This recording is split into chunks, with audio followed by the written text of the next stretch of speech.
जननी जन्म सौख्यानां वर्धने कुलसंपदां पदवी पूर्व पुण्यानां लिख्यते जन्म पत्रिका गजाननं भूतगणादिसेवितं कपित्तजम्बो फलसारभक्षितम् उमासुतं सोहविनाशकारणं नमामि विघ्नेश्वर पादपङ्कजम् आदित्याय च सोमाय मंगलाय बुधाय च गुरुशुक्र शनिभ्यश्च ராகவே கேதவே நமஹ.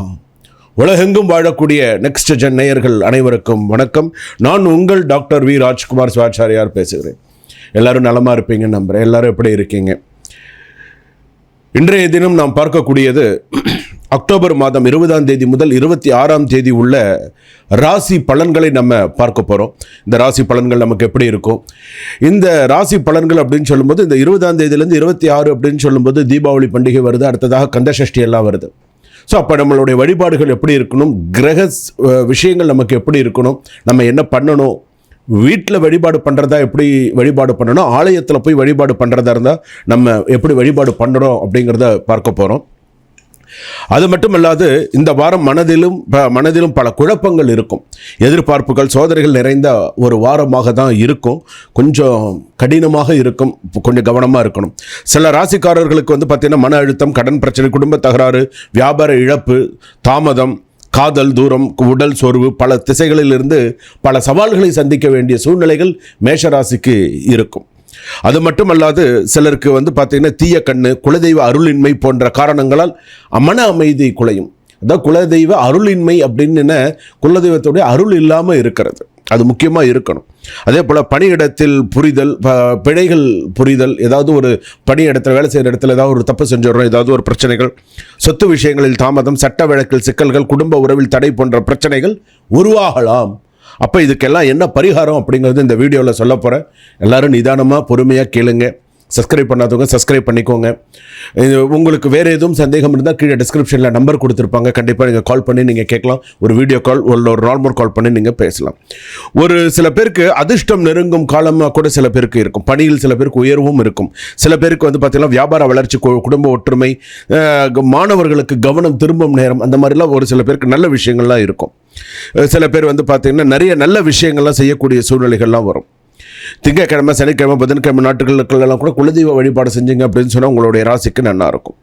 ஸோ எந்த சுவாமிக்கு எப்படி இருக்கும் என்ன அப்படிங்கிறத பார்க்க போகலாம். இந்த சில கெட்ட சூழ்நிலைகளை மாற்றும் வாரம் இந்த வாரம். அதற்கான பரிகாரம் என்ன அப்படிங்கிறத நம்ம பார்க்க போகிறோம். அடுத்ததாக மேஷராசி முதல் மீனராசி ராசி வரையிலான ஒவ்வொரு ராசிக்குண்டான பரிகாரம் நம்ம என்ன செய்யணும். கந்தசஷ்டி வருது, விரதம் இருக்கிறது. தீபாவளிக்கு முந்தின நாள் பார்த்திங்கன்னா இந்த அமாவாசைக்கு நம்ம படையல் போடுறது, முன்னோர்களுக்கு எப்படி நம்ம செய்யணும், எல்லா விஷயங்களும் நம்ம இப்போ இதில் தெரிஞ்சுக்க போகிறோம். வாங்க வீடியோக்குள்ளே போகலாம், முழுமையாக பாருங்கள். கன்னிராசி நேயர்களை, ஓம் நம சிவாய. இந்த வாரம் சில நெகட்டிவ் நிகழ்வுகள் உங்கள் மனதை, வாழ்க்கையையும் சோதிக்கும். மனசோர்வு, உடல் சோர்வு, வேலை நெருக்கடிகள், பண தாமதம், கடன் அழுத்தம், குடும்ப கருத்து வேறுபாடு, காதல் குழப்பம், சட்ட வழக்கில் தாமதம், சொத்து பிரச்சனை, நண்பர்கள் மூலமாக ஏமாற்றம், எதிர்பாராத தடைகள், கருப்பு, மாந்திரீகம், செய்வனை கோளாறு மற்றும் தீய சக்திகள், மன அமைதி குறைவு, இந்த வாரம் இவற்றை எல்லாம் உங்களை பாதிக்கும். உண்டா இல்லையா? நீங்கள் சொல்லுவீங்க இந்த வாரத்தில், இந்த வார ராசி பலன்கள் கேட்கும்போது ஆமாங்க கன்னிராசி நீங்கள் சொன்னதெல்லாம் இருக்குது அப்படிங்கிற மாதிரி சொல்லுவீங்க. அதே போல் உங்களுடைய ராசிக்கு அப்படின்னு எடுத்துக்கும்போது சில நல்ல விஷயங்கள் அப்படின்னு எடுத்துக்கும்போது நீங்கள்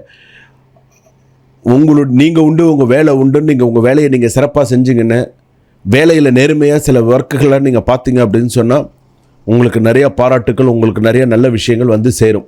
உங்களுடைய உழைப்புக்கு ஏற்ற மரியாதை கிடைக்கும். கொஞ்சம் கவனமாக பாருங்கள். குடும்பத்தில் மன அழுத்தங்கள் குறைந்து ஒற்றுமை ஏற்படும்.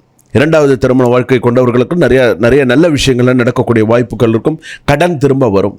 ஸோ கொஞ்சம் கவனமாக என்னென்ன செய்யணுங்கிறத பார்த்து செய்யுங்க. முதல் பாதியில் சிறிய மனக்கசப்புகள் இருக்கலாம். வார இறுதியில் குடும்ப அமைதி ஏற்படும். பெரியோர்களின் ஆசீர்வாதம் கிடைக்கும்.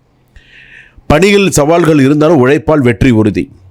வாழ்க்கையில் பழைய வாடிக்கையாளர்களை திரும்பக்கூடிய வாய்ப்புகள் உண்டு. பண இழப்பு அப்படிங்கிறது உண்டு. சில நெருக்கடிகள் காரணமாக செலவுகள் அதிகம், கடன் அழுத்தம் உண்டு. வார முடிவில் நிதிநிலை கொஞ்சம் ஓரளவுக்கு மேம்படும். அதே போல் இரண்டாவது திருமண வாழ்க்கை கொண்டவர்களுக்கு சில பேருக்கு மனக்கோபம் அதிகமாக இருக்கும். புதிய உறவு வலுப்படும். அதனால் இந்த மாதிரி சில விஷயங்கள்லாம் எப்படி கவனமாக இருக்கணுமோ அந்த மாதிரி கவனமாக இருங்க. சட்ட வழக்குகளில் சிறிய முன்னேற்றம் உண்டு. மாணவர்கள் திறமையுடன் படித்தால் வெற்றிக்கு உறுதி. படிக்காமல் நீங்கள் பெற்றவங்களை ஏமாத்துறோன்னு நினச்சிக்கிட்டு உங்களை நீங்களே ஏமாற்றிக்காதீங்க. கன்னி ராசியில் இருக்கக்கூடிய மாணவ செல்வங்களுக்கு படிப்பில் நிறையா ஃபோக்கஸ் பண்ணுங்கள். ஹோம்ஒர்க்கா நான் பண்ணிட்டேம்மா, படிச்சுட்டேன்னா நான் படிச்சிட்டேன்ப்பா அப்படின்னு சொல்லி அவங்கள நீ படிச்சுட்டே அப்படின்ற நம்பிக்கையில் அவங்க இருப்பாங்க. பிகாஸ் த ஃபாதர் மதர் எல்லாருமே எஜுகேட்டட் பர்சனாக இருக்கணுங்கிறது கிடையாது. சில பேர் they will be a 3rd class graduate also. படிக்காத அப்பா அம்மாவும் இந்த உலகத்தில் இருக்காங்க. நீ அவங்கள ஏமாத்தலாம் நினைக்கலாம். அவங்க படிக்காத அம்மா அப்பாவாக இருந்தாலும் உங்களை படிக்க வைக்கிறாங்களா இல்லையா? அந்த ஒரு நன்றி விசுவாசத்துக்காக தான் நீங்கள் படிக்கணுமா வேண்டாமா பார்த்துக்கோங்க. ஏன்னா அவங்களால கஷ்டப்பட்டு படிக்க தான் வைக்க முடியும். அந்த படிப்பை உணர்ந்து படிக்கக்கூடியது உங்ககிட்ட தான் இருக்குது. அதிர்ஷ்ட எண்கள் 5 விநாயகர், அதிர்ஷ்ட தெய்வம் விநாயகர் மற்றும் ஐயப்ப சுவாமி. மஞ்சள் நிறம் புதன்கிழமையில் நல்ல அதிர்ஷ்டமாக இருக்கும், நல்ல அமோகமாக இருக்கும். ஸோ கன்னிராசி பொறுத்த அளவுக்கு வந்து பார்த்தீங்கன்னா வாக்குறுதி கொடுத்தால் நிறைவேற்ற முயற்சி பண்ணுங்க. 1. 2வது வேலைக்கு போகணுமேன்னு போகாதீங்க. கிடைச்ச வேலையை கொஞ்சம் பார்த்து கொஞ்சத்துக்கு கொஞ்சம் சில விஷயங்கள்லாம் இருக்குது. உங்களோட கமிட்மெண்ட்ஸை நீங்கள் நினச்சி பார்த்தீங்கன்னு வச்சுக்கோங்களேன், உட்கார மாட்டீங்க, ஓடிக்கிட்டே இருப்பீங்க. உங்களோட கமிட்மெண்ட்ஸை நினச்சிங்க அப்படின்னு சொன்னால் சில விஷயத்தில் சில பிரச்சனைகள் இருக்கும். ஸோ கொஞ்சம் கவனமாக இருக்க வேண்டும். ஷேர் மார்க்கெட்டு, லவ், டிவோர்ஸ் இந்த மாதிரி சில விஷயங்கள்லாம் கொஞ்சம் கவனமாக அடுத்தடுத்த விஷயத்தில் இறங்குமாறு கேட்டுக்கிறேன்.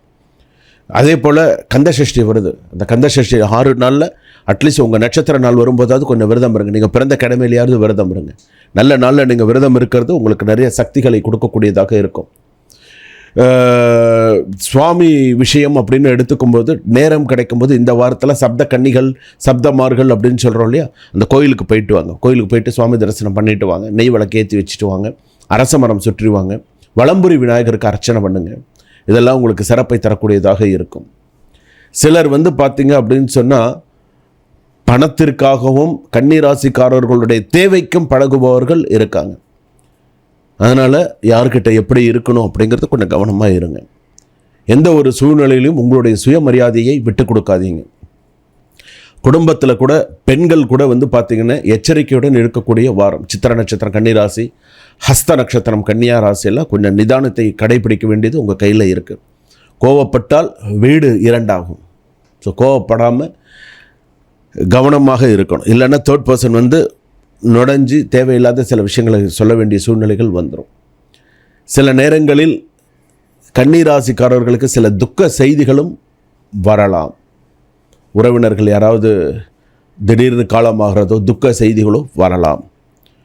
கலைத்துறையில் இருப்பவர்களுக்கு கூட இந்த கன்னிராசியில் இருக்கக்கூடிய கலைத்துறையில் இருப்பவர்களுக்கு பண கஷ்டங்கள், மன கஷ்டங்கள், திடீர்னு வர வேண்டிய விஷயம் வராமல் இருக்கிறது, இதெல்லாம் இருக்கும். ஸோ நீங்கள் ஒரு தலைமை பொறுப்பில் இருக்கீங்க அப்படின்னு சொன்னால் அதுக்குள்ளேயும் நிறைய பிரச்சனைகள் பண்ணுவாங்க. கொஞ்சம் கவனமாக என்ன செய்யணும் அப்படிங்கிறது கோபத்தை காட்டாமல் சிரித்து கொண்டே கடந்து போக பழகுங்கள். உங்களை பார்த்து அவனே பொறாமப்படணும். ஏடா நம்ம இவ்வளோ பிரச்சனை பண்ணுறோம், ஆனாலும் அவன் பாட்டுக்கும் ஏதோ போகிறான் வரான் அப்படிங்கிற மாதிரி இருந்தணும். அது சிறப்பு. இதுவரையில் நான் சொன்னது அனைத்தும் 12 ராசிகளுக்கான பொது பலன்கள் மட்டுமே. உங்களுடைய சுய ஜாதகப்படி, ஜென்ம ஜாதகப்படி சில விஷயங்கள் மாறும். அதை என்னன்றதை நீங்கள் தெரிஞ்சு வச்சுக்கணும். ஒரு வீடியோ கால் பண்ணுங்கள், ஒரு நார்மல் வாட்ஸ்அப் கால் பண்ணுங்கள். தயவு செய்து டைரக்ட் கால் பண்ண வேண்டாம். வாட்ஸ்அப் கால் பண்ணுங்கள். வீடியோ கால் பண்ணி ஒரு 10 நிமிஷம் 15 நிமிஷம் உங்கள் ஜாதகத்துக்குன்னு ஒரு நேரத்தை ஒதுக்கி உங்களுடைய குடும்பத்தில் யார் யார் கேட்கணும்னு விருப்பப்படுறீங்களோ உட்காந்து ஒரு வீடியோ கால் பண்ணி, ஒரு கூகுள் மீட்டோ ஒரு ஜூம் மீட்டிங்கோ ஏற்பாடு பண்ணி அதில் நீங்கள் உட்காந்து கலந்து நம்ம பேசணும் அப்படின்னு சொன்னால் உங்கள் ஜாதகத்தை பற்றி நீங்கள் தெரிஞ்சுக்கலாம். உங்கள் கொஸ்டின்ஸ் எல்லாம் எழுதி வச்சுக்கோங்க. சுவாமி நான் இதை கேட்கணும்னு நினைக்கிறேன், சுவாமி நான் இதை கேட்கணும்னு நினைக்கிறேன். ஒரு அப்பாயின்மெண்ட் ஃபிக்ஸ் பண்ணி நீங்கள் பேசுனீங்க அப்படின்னு சொன்னால் உங்களுக்கு தீர்வு கிடைக்கும். நல்லதொரு தீர்வு கிடைக்கும், நல்லதொரு பரிகாரம் கிடைக்கும். அப்போது நீங்கள் உங்களுடைய சில விஷயங்களை நீங்கள் என்கிட்ட நீங்கள் நேரடியாக என் முகம் பார்த்து நீங்கள் டைரெக்டாக வீடியோ காலில் பேசுகிறது உங்களுக்கு ஒரு சந்தோஷத்தை தரும். உங்கள் சுய ஜாதகப்படி சில விஷயங்கள் மாறும். அந்த மாற்றம் உங்களுக்கு நல்ல சக்ஸஸ் கொடுக்கும். சரிங்களா? சூப்பர். வாழ்க வளமுடன்.